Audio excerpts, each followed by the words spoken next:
अब देखते हैं सर्वनाम का पहला भेद, पुरुषवाचक सर्वनाम।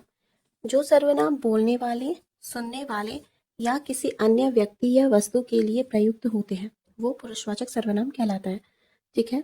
जो सर्वनाम बोलने वाले यानी सपोज दो पर्सन आपस में बातें कर रहे हैं, तो जो व्यक्ति वहां पे बोल रहा है, चाहे वो किसी भी टॉपिक में बात कर रहा हो, पर जो व्यक्ति बोल रहा है वो बोलने वाले यानी उत्तम पुरुष के वर्ग में वो आएगा। ठीक है। यानी यहाँ पे जो दो लोग आपस में बातें कर रहे हैं, जो बोलने वाला है उसको हम उत्तम पुरुष के वर्ग में लेंगे। सुनने वाले, जो उस व्यक्ति की बात सुन रहा है, वो मध्यम पुरुष के वर्ग में आएगा। या किसी अन्य व्यक्ति या वस्तु, और जिसके बारे में मान लीजिए वो किसी तीसरे व्यक्ति के बारे में बात कर रहे हैं, तो वो थर्ड पर्सन के कैटेगरी में आएगा। यानी जिसके बारे में बात हो रही है वो यहाँ थर्ड पर्सन यानी अन्य पुरुष की कैटेगरी में आएगा। ठीक है। यानी दो लोग अगर आपस में बातें कर रहे हैं, जो बोल रहा है वो उत्तम पुरुष के वर्ग में आता है, जो सुन रहा है वो मध्यम पुरुष के वर्ग में, और जिसके बारे में यहाँ बात हो रही है, चाहे किसी इंसान के बारे में हो, चाहे किसी वस्तु या सामान के बारे में बात हो रही हो, वो थर्ड पर्सन की कैटेगरी में आएगा। तो ये जो प्रोसेस है इसको पुरुषवाचक सर्वनाम कहा जाता है। ओके।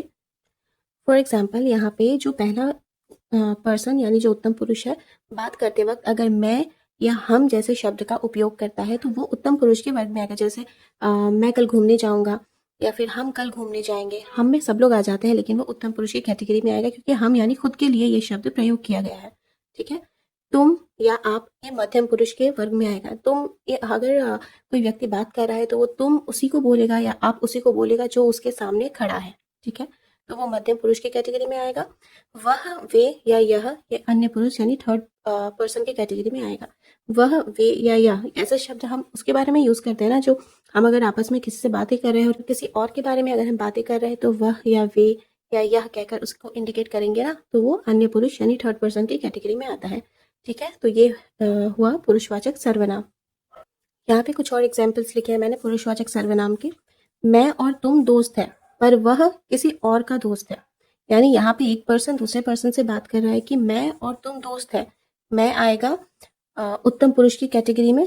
ठीक है। मैं यहाँ पे आता है उत्तम पुरुष की कैटेगरी में। तुम, ये आएगा मध्यम पुरुष की कैटेगरी में। पर वह किसी और का दोस्त है, यानी कि यहाँ पे किसी थर्ड पर्सन के बारे में भी बात की जा रही है जो उस वक्त वहां पे मौजूद नहीं है। ठीक है। तो वो आएगा अन्य पुरुष यानी थर्ड पर्सन की कैटेगरी में। ओके। नेक्स्ट एग्जांपल देखिए। हम सब एक साथ पढ़ते हैं।